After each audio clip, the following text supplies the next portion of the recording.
शहर के बाहरी इलाके में स्थित एक पुराना हवेली जैसा दरवाजा था, जिसे लोग खूनी दरवाजा कहते थे। यह दरवाजा लाल रंग का था, मानो सदियों से खून में सना हो। इस दरवाजे से जुड़ी कई कहानियां थीं।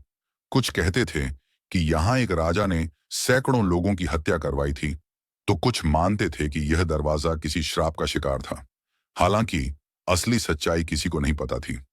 लोगों में यह डर बैठा था कि जो भी इस दरवाजे को पार करता, वह कभी लौटकर नहीं आता। राहुल और उसके दोस्तों का फैसला। राहुल, जो कि एक पत्रकार था, ऐसी भूतिया कहानियों में विश्वास नहीं करता था। उसके दो दोस्त अजय और नीरज भी उसके जैसे ही थे।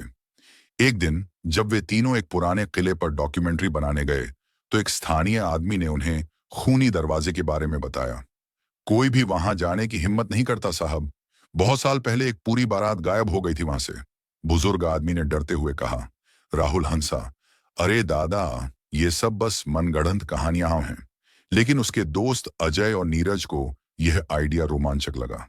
वे तय करते हैं कि वे आधी रात को खूनी दरवाजे के अंदर जाकर वहां का सच पता करेंगे। रात का समय और दरवाजे का रहस्य। रात के 12 बजे तीनों दोस्त टॉर्च और कैमरों के साथ दरवाजे के पास पहुंचे। वहां बिल्कुल सन्नाटा था। जैसे ही वे दरवाजे के करीब गए, अचानक ठंडी हवा चलने लगी। भाई, मुझे कुछ अजीब लग रहा है, नीरज ने घबराते हुए कहा। डर मत, ये सब मन का वहम है। चलो अंदर चलते हैं, राहुल ने कहा। वे तीनों दरवाजे को धक्का देते ही अंदर चले गए। लेकिन जैसे ही उन्होंने दरवाजा पार किया, अचानक सब कुछ बदल गया। हवा भारी हो गई और चारों ओर अजीब सी लाल रोशनी फैल गई। अंदर घुसते ही दरवाजा अपने आप बंद हो गया। तीनों ने दौड़कर उसे खोलने की कोशिश की, लेकिन वह हिल भी नहीं रहा था। अब क्या करें? अजय ने घबराकर पूछा। राहुल ने अपने कैमरे से चारों ओर देखा। यह कोई आम जगह नहीं थी। यहाँ की दीवारें खून से सनी हुई थीं और दूर दूर तक बस अंधेरा था। तभी अंधेरे में किसी के कराहने की आवाज आई। का कौन है वहां? नीरज ने डरते हुए पूछा। कोई जवाब नहीं आया, लेकिन दीवारों पर परछाइयां हिलने लगीं। अचानक एक सफेद साड़ी पहनी औरत उनके सामने आ गई। उसका चेहरा अधजला था और उसकी आंखों से खून टपक रहा था। तुम्हें यहां नहीं आना चाहिए था, उसकी खौफनाक आवाज आई। तीनों की हालत खराब हो गई। वे पीछे हटने लगे, लेकिन तभी औरत ने जोर से चिल्लाया और पूरा माहौल कांपने लगा। राहुल और उसके दोस्त समझ गए थे कि वे किसी भूतिया जगह में फंस चुके हैं।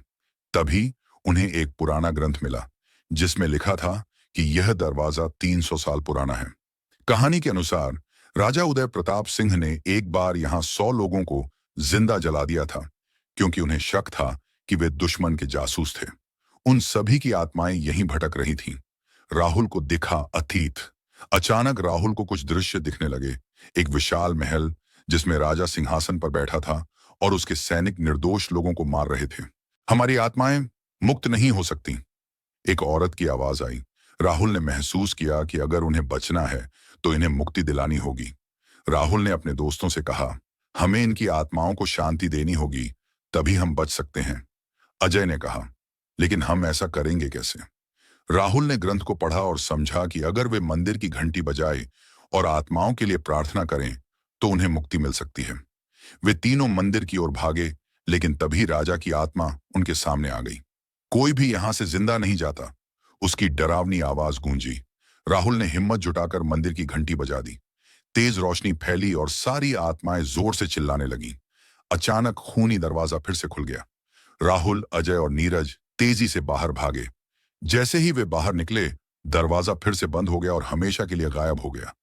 अंत में राहुल और उसके दोस्त जिंदा बच गए, लेकिन वे कभी इस घटना को भूल नहीं पाए। खूनी दरवाजा अब गायब हो चुका था, लेकिन क्या वह सच में खत्म हुआ था या किसी नए शिकार की तलाश में था?